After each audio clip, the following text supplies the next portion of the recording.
मंडळी, मराठी रंगभूमीला जाणकार आणि रसिक प्रेक्षक लागले.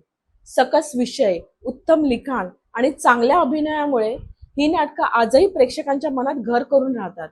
2026 हे वर्ष पुनर्जीवित नाटकांचं वर्ष असं म्हणता येईल. ऑगस्ट महिन्यात अजित भुरे दिग्दर्शित काटकोण त्रिकोण हे नाटक पुन्हा एकदा दाखल झाले आहे. हॅलो बाबा, काय झालं? आई ठीक आहे ना? प्रत्येक घरात असते कुटुंब आणि प्रत्येक कुटुंबात न बोललेले काही प्रश्न. प्रत्येक घरातली काही नाती जशी दिसतात तशी नसणारी आणि जशी आहेत तशी न दिसणारी. त्यामुळे मला कोणत्याही थराला जावं लागलं ना तरी चालेल. नमस्कार मंडळी, नाट्य संपदा या सदरात मी संपदा सावंत आपलं मनपूर्वक स्वागत करत आहे. मंडळी, आज आपण जाणणार आहोत या नाटकाविषयी, या कलाकारांशी आपण संवाद साधणार आहोत. नाही, मुळात पहिल्यांदा विवेक बेळे लेखक आणि आमचे निर्माता दिग्दर्शक अजित भुरे यांनी पूर्ण विश्वास ठेवला. मला फोन असा आला होता की जर तू तयार असशील तर आपल्याला काटकोण त्रिकोण परत करायचं. तेव्हा मी एक दुसऱ्या नाटकाचं एक चाललं होतं माझं करायचं. त्याला म्हटलं आपण पुढच्या वर्षी करू हे नाटक. आणि त्या नाटकाचं काही जमलं नाही काही कारणाने. मी लगेच अजितला फोन केला, म्हटलं अरे ते कॅन्सल झालंय, तर तुला शक्य असेल तर आपण ह्याच जून जुलैमध्ये तालमी करू आणि नाटक करूया. आता एवढा आनंद झाला त्याला आणि आमच्या तालमी सुरू झाल्या. आणि पहिलीच माझी अट होती की भरपूर तालमी करायच्या. ते महिनाभरात तालीम करून नाटक बिटक मला जमणार नाही. मला व्यवस्थित 2 महिने तालमी पाहिजेत, खूप रंगीत तालमी पाहिजेत. आणि निर्माता म्हणून काहीही कमी पडू दिलं नाही.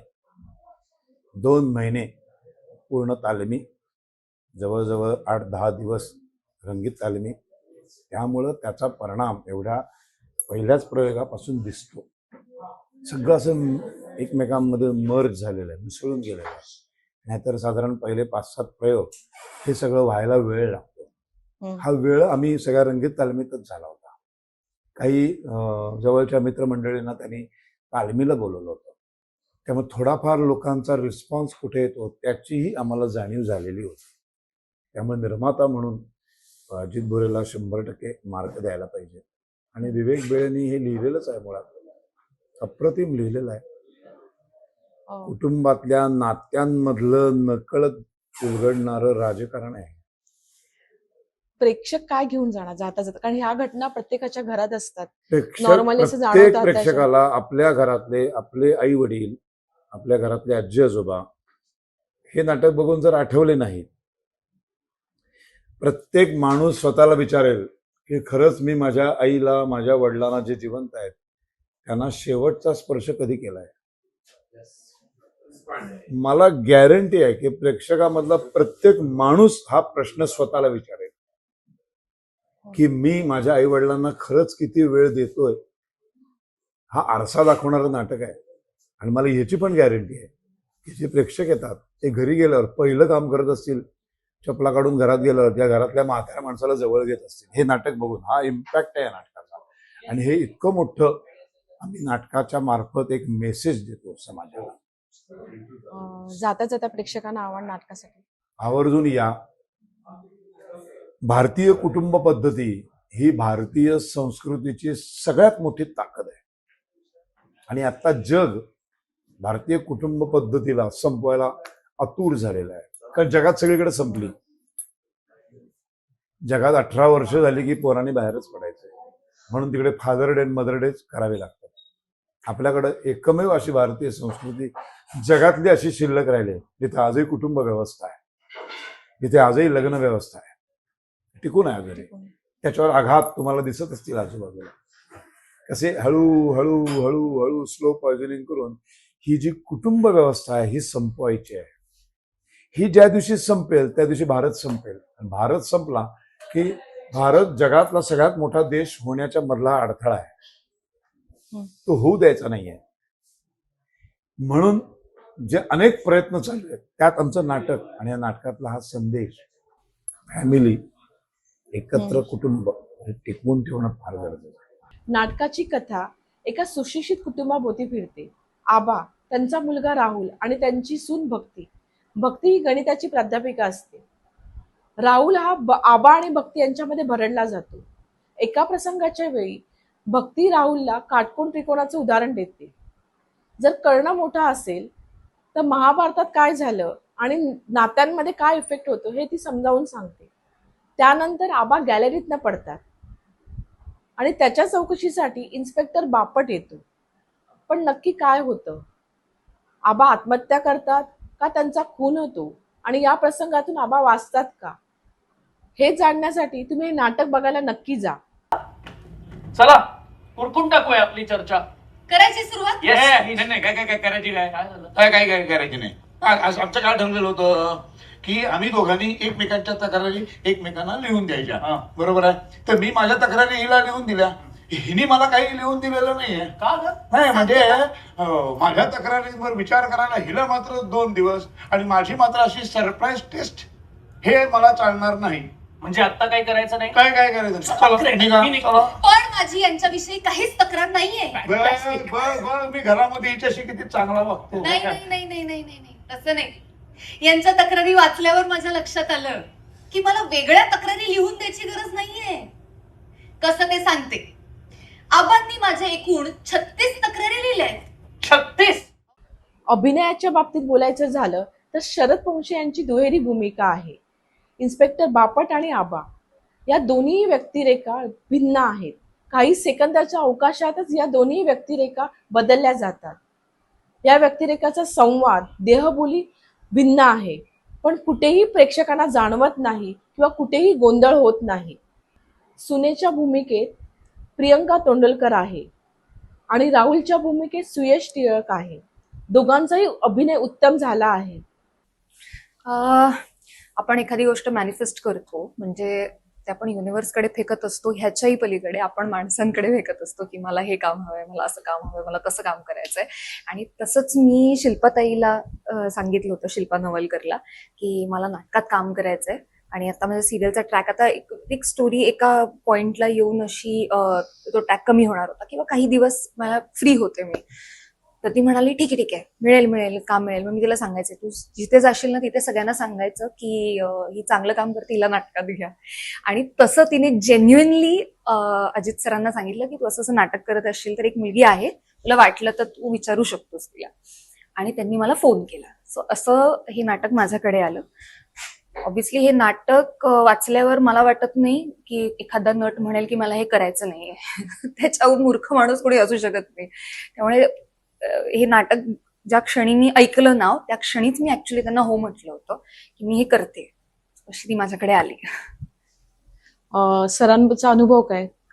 शरद दादांचा अनुभव काय? एवढ्या दिग्गजांबरोबर तू काम करते, त्याच्याकडनं काय शिकायला मिळालं तुला?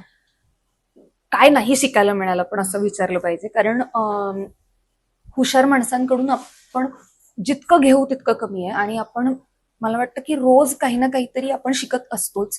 आणि जर हुशार आणि चांगली माणसं, जी देणारी माणसं असतात समोरच्याला, ती जर असतील तर मला वाटतं आपण मॅक्झिमम ऑब्झॉर्व करू शकतो. आणि कधी कधी ना इव्हन शरद काका सेम मला म्हणाले होते की ते कुठल्याही इन्स्टिट्यूट मधून शिकून आलेले नाही आहेत, पण ते कसं शिकले तर समोरचं जे त्यांना वाटायचे उत्तम नट आहेत त्यांना पाहून पाहून ते शिकले. आणि मला वाटतं की हीच सगळ्यात मोठी प्रोसेस असते. सो ह्या 1.5 महिन्याच्या कालावधीत मी त्यांना रिहर्सलमध्ये असू देत किंवा आत्ताही स्टेजवर असू देत, मी त्यांना इतकं ऑब्झर्व करत असते की एखादं वाक्य ते कसं पोहोचवतायत, कसं नाही पोहोचवत आहेत किंवा काय करतायत एक्झॅक्टली, हे सगळं पाहतानाही मी खूप शिकते. आणि मला असं वाटतं की मी ह्या तिघांसोबत, म्हणजे अजित सर असू देत, काका असू देत किंवा सुयश असू देत, मी ह्या कोणासोबतच आधी काम केलेलं नव्हतं. आपण आधी काम केलेलं असेल तर एक कम्फर्ट झोन तयार होतो. त्यांनाही माहित असतं आपण काय करू शकतो, काय नाही करू शकत.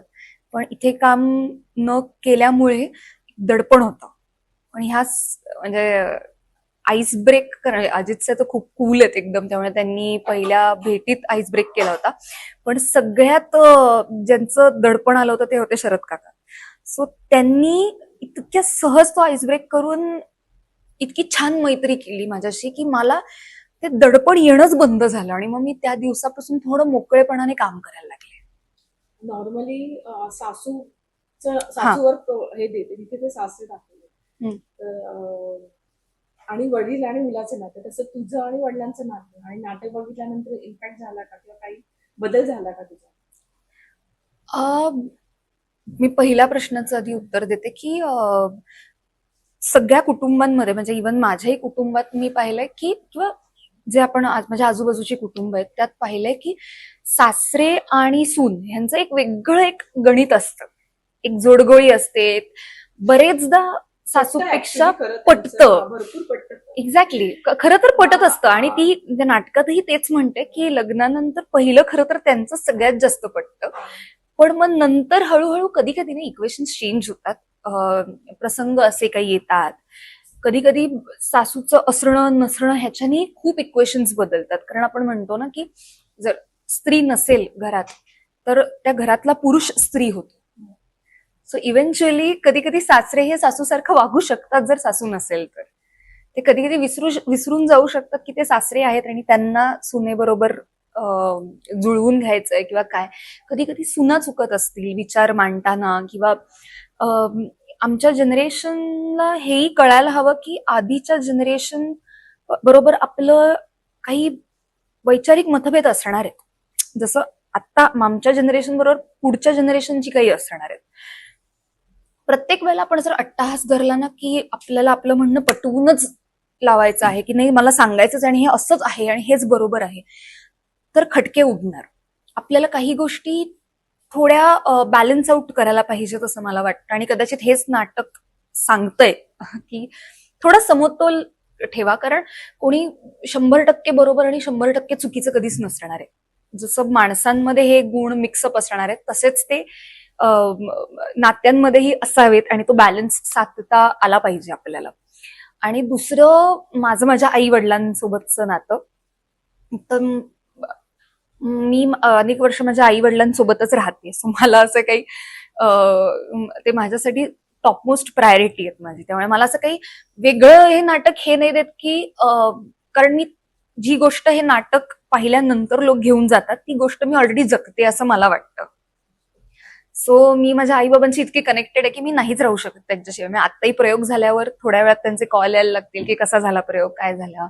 मी आई वडिलांना प्रत्येक गोष्ट सांगते, जे काही घडलं ते सांगते. सो मला असं वाटतं की मी हे ऑलरेडी करते प्रियांका म्हणून. ठीक आहे, जाता जाता काय सांग? मी जाता जाता अर्थात एकच रिक्वेस्ट करते की आम्ही काटकोन त्रिकोण नावाचं नाटक घेऊन येतोय तुमच्यासाठी. आम्ही त्यासाठी खूप तालमी केल्या आहेत, खूप मेहनत घेतली आहे, सगळे घेतात अगदी तशीच घेतली आहे. आमची इच्छा आहे की तुम्ही ते येऊन पाहावं आणि ते पाहिल्यावर एकतर तुमचं मनोरंजन होणार, त्याच्यानंतर तुम्ही विचार करायला तुम्हाला भाग पडेल असं नाटक आहे. सो त्या दोन्ही गोष्टीचा बॅलन्स या नाटकात आहे जे मी मगाशी म्हणत होते. आणि एक अजून रिक्वेस्ट होती की तुम्ही फक्त एकटे येऊ नका, तर तुमच्या कुटुंबाला घेऊन या. तुमची बायको, तुमचा मुलगा, आई वडील, सासू सासरे जे जे असतील त्या सगळ्यांना घेऊन या. कारण मला वाटतं तुम्ही एकत्र जर एका रांगेत असे बसून नाटक जर पाहिलं तर तुम्हाला ते जास्त रिलेट होईल आणि तुम्ही खूप मजा घ्याल त्याची. मी ऍक्च्युली माझ्या आधीच्या 2 नाटकांमध्ये खूप युथ सेंट्रिक नाटकं केली किंवा आजच्या लेखकांची अशी नाटकं केली. जेव्हा अजित सरांनी मला या नाटकासाठी फोन केला तेव्हा मी खूप एक्सायटेड होतो, कारण ह्याचं जे जुनं व्हर्जन आहे तर ते मी पाहिलं होतं आणि मला ते पर्सनली खूप आवडलं होतं. मी ते खूप एन्जॉय केलं होतं त्यावेळेला, पण मी तेव्हा वयाने खूप लहान होतो. ह्यातल्या बऱ्याचशा ज्या गोष्टी आहेत, जे टप्पे आहेत बाप आणि मुलाच्या इक्वेशन मधले किंवा एकत्र कुटुंबात राहण्याचे जे डायनॅमिक्स आहेत, ते जसं जसं माझं वय वाढत गेलंय तसं तसं मला माझ्या अनुभवांवरनं त्यातल्या बऱ्याचशा गोष्टी कळल्या. सो जेव्हा मला हा फोन आला अजित सरांनी, तेव्हा नाही म्हणायचं काहीच कारण नव्हतं. मला नाटक ऐकता क्षणी, माझं नाव ऐकता क्षणी माझं असं ठरलं होतं की मला हे करायचं. आणि थँकफुली सगळी कास्ट कमाल होती, अख्खी टीम कमाल आहे. So there was no question about not accepting. हे स्वीकारायचं होतंच नाटक. शरद दादांबरोबर एवढ्या दिग्गजांवर तू काम करतो, अनुभव कसा आहे लागला? काय शिकायला मिळालं त्यांच्याकडून? शरद दादांबरोबर काम करण्याचा अनुभव फार वेगळा आणि चांगला आहे. एकतर शरद दादा जितके गंभीर दिसतात किंवा भासवतात तसे नाही आहेत, हे आम्हाला तालमी सुरू झाल्यानंतर कळालं. खूप मस्ती करत होते ते आमच्या बरोबर, किंवा तालमींमध्ये दरवेळेस त्यांना काहीतरी वेगळं सुचायचं किंवा काहीतरी नाही पटायचं, असं त्यांचं प्रोसेस चालू असायची. आणि त्या प्रोसेसमध्ये आम्ही दोघं कुठेतरी बाबा ऍडजस्ट व्हायचा प्रयत्न करत होतो. पण मला सगळ्यात मोठी गोष्ट शरद दादा बाबतीत एक सांगायची, एकतर मी शरद दादा म्हणतोय किंवा अरे तुरे करतोय ह्याचं कारण पण तेच आहेत, कारण मी शरद काका म्हटलो होतो पहिले काही दिवस, तर ते मला ओरडले. मला म्हटलं माझं एवढं काही वय झालं नाही आणि तू तरी मला काका म्हणू नकोस. सेकंडली, अख्ख्या तालमीच्या प्रोसेसमध्ये बरेचदा शरददादांनी मला बाजूला घेऊन काही खूप चांगल्या गोष्टी सांगितल्या किंवा जे जे आवडतंय ते खूप मनापासून अप्रिशिएट केलं. मला वाटतं हा कुठल्याही कलाकाराचा खूप मोठेपणा असतो की आपल्यापेक्षा नवख्या कलाकारांचं काम कसं आहे ते ऐकावं, बघावं आणि ते मनापासून सांगावं. हे फार कलाकार करत नाहीत, पण शरददादा त्यातले एक आहेत की ते कंटिन्युअसली आम्हाला मोटिवेट करत होते. मला तर त्यांनी थ्रूआउट द प्रोसेस, म्हणजे जी काही आम्ही 1-1.5-2 महिना तालीम करत होतो त्यामध्ये काही ठिकाणी मला खूप प्रश्न पडले होते. मी थोडा स्ट्रेसमध्ये होतो की जमतंय नाही जमतंय, मी चाललोय त्या दिशेने बरोबर चाललंय का, ह्या सगळ्यात शरददादांनी खूप सांभाळून घेतलं होतं. सो त्यांच्याबरोबर काम करण्याचा एक्सपिरियन्स फारच ग्रेट होता. बाकी तालमीच्या वेळेला त्यांचे इतर जे विचार आहेत, त्यांच्या आयुष्यात ज्या तत्वांना ते फॉलो करतात, ते सुद्धा आम्हाला ऐकायला मिळत होते. त्यांच्या बऱ्याचशा व्याख्यानांचे विषय सुद्धा आमच्याशी डिस्कस केले जायचे. So it was a very enriching process. म्हणजे आम्ही फक्त नाटकाबद्दल नाही बोललो.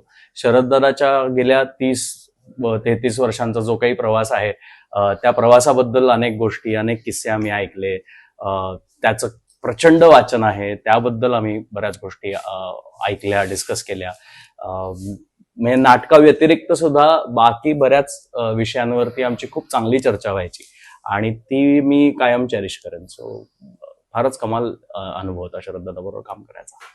वडील आणि मुलांविषयीचं असं बेसिक नातं आहे. हम्म. तुझं कसं नातं आहे तुझ्या वडिलांबरोबर? आणि नाटकानंतर चांगलंच असेल, पण नाटकानंतर तू काही घेतलं का, इम्पॅक्ट झाला का, जसं त्यांनी Definitely सांगितलं झालं, definitely की झालं. शेवटी मी- की स्पर्श केला का तुम्ही किंवा काय? मी गेली अनेक वर्ष मुंबईत एकटा राहतोय आणि माझे आई बाबा माझ्या बरोबर राहत नाहीत, कारण ते पुण्यात असतात आणि मी मुंबईला राहतो. सो अनेक वेळेला म्हणजे आता स्पेशली गेल्या काही वर्षात मला ते जाणवत आहे की त्यांना तो एकटेपणा जाणवत असतो की मुलगा बरोबर नाही राहत आहे. आणि मग ते त्यांच्या कधीतरी बोलण्यातनं, त्यांच्या फोन्समधनं, मेसेजमधनं ते रिफ्लेक्ट होतं. काही वेळेला ते इग्नोर केलं जातं, कारण इथे मुंबईत आम्ही आमच्या वेगळ्या काहीतरी स्ट्रेसमध्ये असतो, काहीतरी वेगळ्या गडबडीत असतो.